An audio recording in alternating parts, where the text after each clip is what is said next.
Salut tout le monde, ici Chips et Noix. Comment ça va, Noix? Chaud!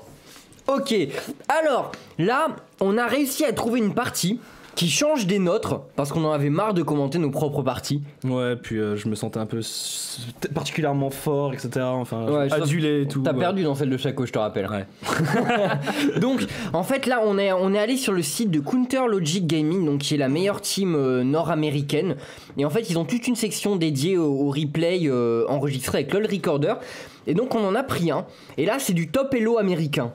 Ouais, c'est la crème de la crème. C'est quoi? C'est du 2000-2100 de Alors, côte. il me semble que ça, d'après ce qu'on a regardé, ça va entre 1750, 1800 et 2100 de cote. Ouais, donc il y a du bon, il y a du balèze. C'est pas des mauvais. Voilà, par contre, il me semble que c'est en solo queue. Donc aucun d'entre eux ne se connaît. Bon, alors dans ce genre de truc, on est déjà toujours tombé quelques-uns les uns avec les autres. Enfin, ils sont déjà sûrement croisés dans des parties, mais c'est-à-dire qu'ils sont pas sur TeamSpeak, ils sont obligés d'utiliser le chat de groupe, etc. Ouais. Donc il y a beaucoup moins de coordination qu'une vraie équipe qui a l'habitude de jouer et qui communique très facilement. Voilà, alors on va un peu parler des équipes donc et de l'équipe rouge que nous allons suivre et dont nous avons la vision. Donc Et déjà, qu'est-ce qu'on voit? Le Blitzcrank. Le Blitzcrank avec sur chaque gunbox un LOL et un Pawn. ouais, alors Blitzcrank qui est un fan caché en fait de Mike Tyson et c'est maintenant qu'on le remarque, qui a un putain de skin et j'espère qu'il va nous montrer un peu de quoi il est capable dans cette partie. J'espère qu'il va nous montrer, d'autant que Blitzcrank est vraiment un de mes héros préférés, qui est super marrant à jouer, qui offre beaucoup de possibilités, et j'espère que ce petit double lift va nous en faire profiter. Voilà, alors donc là Blitzcrank qui devrait peut-être être le tank de cette équipe.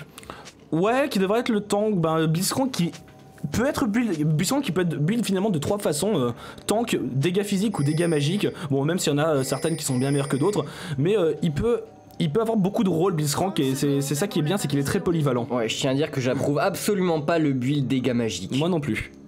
Voilà, alors ceci fait, donc le jungler de l'équipe rouge ça va être Warwick.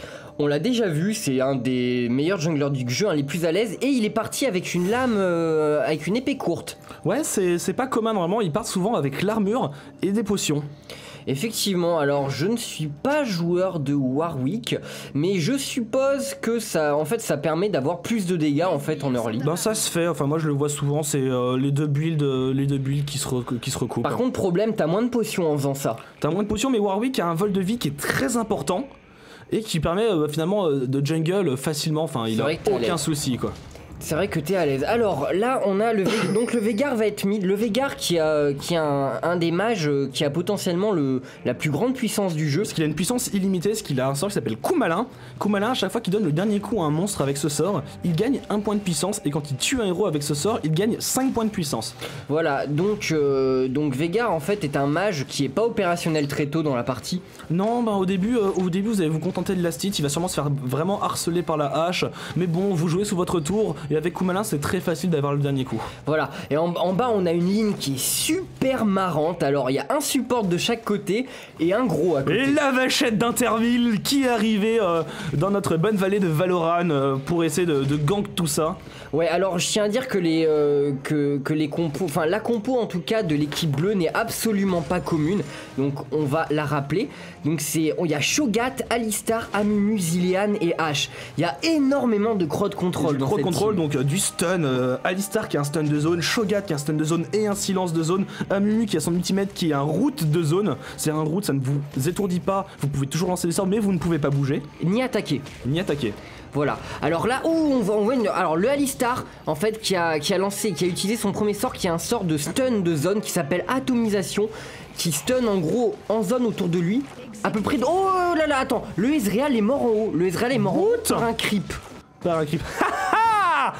Ouais, alors, je pense qu'il a dû essayer d'agresser Shogat et il a pas réussi apparemment, il est mort. Alors en bas ça se titille toujours, hein. C'est une ligne où Blitzcrank et Alistar sont très efficaces en early game. Ouais, disons que là il y a Tariq qui a un soin, s'il soigne un allié, ça le soigne aussi lui aussi dans une moindre proportion. Voilà, donc une ligne avec un Tariq, c'est une ligne qui reste très longtemps, qui est très dure à tuer, et le harass au final ne sert pas tellement. Non, le harass ne sert pas, mais bon, en même temps, eux ne peuvent pas harass non plus, parce que ils n'ont pas d'attaque à distance. Voilà. Alors à côté de ça, bon, une petite clairvoyance, le Tari qui suit intelligemment le jungle du Amumu. Donc voilà, on voit le Amumu qui va faire son rouge, mais bon, personne n'est assez proche pour l'embêter. Voilà, il va utiliser son smite, donc le châtiment qui permet de faire 500 points de dégâts, plus des dégâts en fonction de votre niveau 1 monstre. Donc là ça lui permet de faire le smite et bon ça lui permet d'assurer de ne pas se faire voler vos monstres. Et le Amumu qui était niveau 3 donc qui devrait pas trop tarder à être apte à aller... Il va aller régène, il va peut-être se prendre des boots et après je pense qu'il va venir attaquer, il va venir taper dans le lard. Voilà, il va être bientôt apte à aller gank. Donc là le Warwick il en est où dans son jungle? On voit qu'il a pas fait son buff rouge encore, il repart faire ses 2 golems en haut. Il repart faire ses 2 golems, weekend kill. À mon avis, là, ils vont. Voilà, Zil a utilisé son flash, le flash qui peut même vous téléporter à une courte distance. C'est un stand invocateur qui est long à régène. Et là, ils y vont, là, il y a le stun. Il y a le stun du Taric. Attention, il va y avoir le hook. Blitzcrank va hook. Voilà le hook. Et hop, un petit stun de Blitzcrank, un point chargé. Et là, on le défonce, ce mec. Allez, le Zilean qui s'est mis un boost temporel et qui avance beaucoup plus vite. Et donc là, qui fait un peu courir ses adversaires derrière. Mais là, il va y passer, il passe. C'est G. Et attends, mais c'est pas le first blood. Et pendant ce moment, mais non, Israël il est déjà mort. Et là, mais non, mais il a pas eu de kill, Shogun. Mais là, il vient de se faire retuer, Israël. Il vient de se faire retuer. Regarde. Ah oui, 0-2. Effectivement. Donc là, on a suivi une bataille en bas pendant qu'il y en avait une autre en haut. Et Shogat a eu raison de Zilean. Oh là là, oulala. Et là, est-ce qu'il va se faire hook le grappin là? Le grappin il est prêt, il est prêt, il est hook. Flash. Point chargé. Allez, on le finit. Oui. Bien joué. Alors là vraiment ils ont une tonne de crowd control. Alistar, enfin Blitzcrank plus Taric, ils peuvent avoir jusqu'à 3 secondes de stun à peu près. Voilà. Blitzcrank ramène le mec vers lui, ils ont du heal, et ils ont des dégâts vraiment pas dégueux en early game. Ah, pour s'enfuir, c'est pas facile, hein. Quand on se prend un petit uppercut, on a étourdi un petit moment. Effectivement, oui. Donc là, le Blitzcrank du coup, qui a pas mal de gold, 1200 gold en 6 minutes. Un kill, un assist, ça monte vite. Est-ce qu'il va se prendre une brillance? C'est là ma question. Une petite brillance avec Alistar, ça permet de faire des gros dégâts en début de partie. Avec Blitzcrank. Et il fait la brillance, ça j'aime bien. Ça c'est cool. Ouais, parce que Blitzcrank en fait, avec son passif, a déjà une survie qui est loin d'être mauvaise. Le bouclier de mana, donc quand vous tombez en dessous de 20% de points de vie, la moitié de votre mana actuel est divisé et vous est donné en points de vie. Donc par exemple là imaginons il passe en dessous de 20% de points de vie, et ben il aurait 335 points de mana direct. Voilà. Enfin en points de vie en plus. Et donc du coup ça lui donne une bonne survivabilité. Il peut partir sur un item comme la brillance qui est très efficace sur lui. Oui. Et Alistar qui fait un truc pas commun, qui retourne pas sur sa ligne, qui va venir gank. Genre là c'est en général c'est la surprise. Alors est-ce que Shogat a placé une ward? Non, je crois que Shogat n'est toujours pas revenu chez lui. Si, il est revenu. Si. Et voilà. Il a pris une ward quand il est revenu, on l'a vu tout à l'heure. Et là voilà, vous voyez l'importance de la ward, il a vu le Blitzcrank arriver, hop là, il est reparti et il est en sûreté. Voilà. Et donc là le Blitzcrank qui fait un petit tour sur la carte, qui va essayer de faire ce qu'on appelle, qui fait en fait du roaming. Du roaming, ouais. Mon accent is very good. C'est-à-dire quand tu roames carrément, donc ça s'appelle R-O-A-M. Et en fait donc tu te balades un peu sur toute la carte et t'essaies de faire du gank et d'agresser les adversaires. Voilà, et en général on s'attend, c'est toujours frustrant quand on attaque quelqu'un et qu'il y en a un autre qui arrive de nulle part, on s'attend vraiment pas à ce qu'il soit là. Surtout qu'en fait la ligne du bas souvent, on a beau dire miss, la plupart du temps quand on est sur la ligne d'en haut, on s'attend pas à ce que la personne de la ligne du bas débarque. Ouais voilà, parce que quand même la distance entre les deux est très très grande. Vous voyez le temps qu'a mis Blitzcrank pour aller de là à là, il a bien dû mettre 30 ou 40 secondes. Donc c'est pas aussi un truc qu'il faut faire à la légère, car si vous faites du roaming et que vous manquez, vous perdez du temps finalement. Effectivement, le temps c'est de l'XP et de l'argent. Exactement. Et là ils sont repartis là, à des pawns. Alors la brillance, on en a pas parlé, la brillance c'est un truc qui est génial. Alors ça vous... Ah, il y a un gank, le Ezreal qui va... Oh la violence. Amumu qui craque son l'ulti d'Amumu qui a quelque chose comme 160... qui a plus de 160 secondes de cooldown il me semble au niveau 1, donc il aura pas avant un moment, mais là il a préféré l'utiliser plutôt que de louper un éventuel kill. Ouais, mais est-ce que c'était nécessaire? Shogat avait préparé la retraite du Ezreal, il avait lancé un stun au sol. C'est la petite fumée, quand vous voyez la petite fumée avec des pics qui commencent à sortir du sol, ne vous mettez pas dessus. C'est qu'il y a Shogat qui a lancé un sort qui va vous étourdir si ça arrive. Warwick qui a l'air de vouloir aller fouiner un peu dans la jungle sud de l'équipe. Ouais, mais il y a eu une clairvoyance, le petit œil de Sauron que vous venez de voir qui éclaire la zone. Je suis pas sûr qu'il l'ait vu. Il était là. Warwick qui va un peu qui va pourrir le jungle de l'autre en fait. Donc là du coup comment il s'appelle Amumu va se retrouver qu'avec 2 petits fantômes en face de lui et c'est super, enfin c'est gênant en fait quand on est jungler parce que les 2 autres vont pas revenir et que ça fait moins de gold et moins d'XP. Voilà. Et là je voulais revenir sur ce qu'on nous a parlé. Hop là, un petit kill. Oh, et on a eu un kill mid, le Warwick qui est venu gank et le Warwick qui a son ulti, donc l'ulti du Warwick qui s'appelle Contrainte Infinie, qui stun pendant 1,7 secondes la cible et qui se lance à distance. Ah ouais, t'as bien révisé tes fiches toi. Oui, effectivement, ouais, j'ai bien révisé mes fiches. Ah le mec quoi. Voilà, et en fait c'est un crowd control extrêmement intéressant parce qu'il a une bonne portée. Et là boum, hook, point chargé. Allez, point chargé. Ah, il y a l'ulti de Zilan, là c'est le petit sablier autour, c'est que si la petite vachette meurt, elle reviendra à la vie par le mec avec sa pendule sur le dos là, habillé en gitan. Ouais, ce qui s'appelle Zilean s'il te plaît. Un peu de respect pour notre gitan. Donc alors en bas, alors, on va faire un peu un état général des creeps. Donc au middle notamment, on va voir on peut voir que Veigar en a farmé 48, H63. C'est normal au final que Veigar ait un désavantage. C'est normal parce que Veigar lui la plupart de son acide viendra avec ses sorts, mais qui lui rajoute de la puissance. On voit voilà que Veigar il a déjà 41 de puissance, c'est déjà sympathique. Oh, la hache qui loupe son ulti et le Amumu, et ça devait se faire en combinaison en fait avec un gank du Amumu. C'est dommage parce que là c'était un kill assuré, on est toujours très énervé quand on rate ça. Effectivement, avec, attends, Veigar quand même qui a flash fantôme, mais je pense qu'il aurait été stun beaucoup trop longtemps, il aurait pris à peu près un peu plus de 3 secondes de stun et je pense qu'avec le DPS de la hache ça aurait suffi à le tuer. Même pas besoin d'Amumu je pense, la hache frappe suffisamment fort pour un Veigar qui n'a pas fait de point de vie, donc là il a vraiment pas grand chose. Et on a pu voir en haut que la tour est tombée.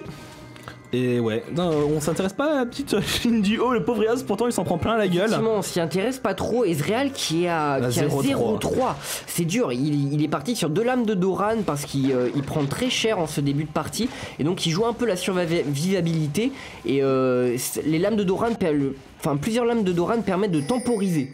Le temps d'avoir de plus gros items. Voilà, il va partir à mon avis directement sur les objets chers. Est-ce que là dans cette situation c'est intéressant parce que là il est en train de prendre beaucoup de retard. Finalement Zilean il va mettre vraiment très longtemps à être efficace. Et là du coup Ezreal qui intelligemment place sa ward devant le dragon. Ah non, celle-là? Oui, voilà. Ouais, voilà, pour éviter les ganks, parce que là, il a plus de tour pour le défendre. Un gank qui se prépare au milieu, la Warwick qui a toutes ses runes. Le stun du Veigar. Allez, voilà, l'ulti de Warwick. Et là, boum! Le stun de Taric. Alors là, on a pu voir que Alistar, au final, il a quasiment rien pu faire. Il a dû se prendre comment ça s'appelle? Le stun du Veigar. C'est quelque chose comme ah voilà. Non, je vous promets, je viens de le voir, il a une fiche sous ses yeux pour le nom des sorts. Oui, bah oui, attends, j'ai mes fiches sur les héros et j'essaie d'apporter une petite touche technique. J'apprécie. Et au final, là, le Alistar qui a grosso modo dû se prendre 3 secondes de stun ou 4 secondes de stun, on a pu voir qu'il a rien pu faire. Il lui manque juste la calculette. Et là, attention, ils sont en train de faire le dragon qui est primordial au niveau de la partie, mais ils se sont fait contrer, il doit y avoir une ward adverse, ils se sont fait contrer. Et du coup ils sont fait harass, ils vont pas avoir de quoi défendre le dragon. Ils vont s'en sortir. Est-ce que par contre l'équipe, je pense pas que l'équipe adverse tente le dragon sachant que tout le monde est là. Bon, Zilean qui essaie de rattraper son retard, qui ne va pas être sur le teamfight. Ils engagent le dragon malgré tout. Et est-ce que la team rouge va pas pouvoir intervenir? Est-ce qu'il va oser ou quelqu'un? Non, je pense pas. Il devrait partir, ça peut être très dangereux après si le Shogat arrive à en stun 1. Ouais, non, voilà, là ils s'en vont, ils vont pas le tenter. Voilà, alors là, bon, petit avantage à la team bleue quand même sur ce dragon. On peut voir qu'il y a 4-2 au kill, donc c'est assez équilibré. Oui, mais il y a un dragon et une tour. Et la flèche sur le Ezreal. Bump, on le balance en arrière et on le mange. Et non, le Ezreal qui a rien pu faire, qui s'est fait full crowd control. Il doit être aigri. Le Ezreal qui a donné tous les kills de sa team. C'est toujours... Et on peut pas tellement lui en vouloir ce genre d'action. Qu'est-ce que... Voilà, il se prend une flèche, il se prend 4 mecs qui sortent du buisson, bon... Sur cette action, effectivement, c'est difficile de lui en vouloir. Ça joue bien en face, il y a beaucoup de crowd control, donc au final, quand il se fait avoir, il a pas beaucoup d'opportunités de s'en sortir. Non, bah surtout qu'il a pas un pool de points de vie, voilà, il a 1100 points de vie, enfin c'est Ezreal, c'est un squishy, il est tout en carton... Il va pas tenir longtemps. Alors on en est où côté farming? 133 AP. Et le Veigar qui a déjà son bracelet de feu mortel. Ah ça c'est... Alors moi qui adore Veigar, ça, le bracelet de feu mortel c'est là, ouais, 30% des points de vie maximum. 30% des points de vie. Oui, quoi Non, mais vas-y, continue. Ah d'accord, 30% des points de vie maximum qui sont lancés. Donc si vous faites ça par exemple, enfin pas des points de vie maximum, pas excuse-moi, des points de vie actuels. En haut, on va avoir un gang sur le Shogat. Alors, le Warwick qui a son buff rouge, donc là, le Shogat,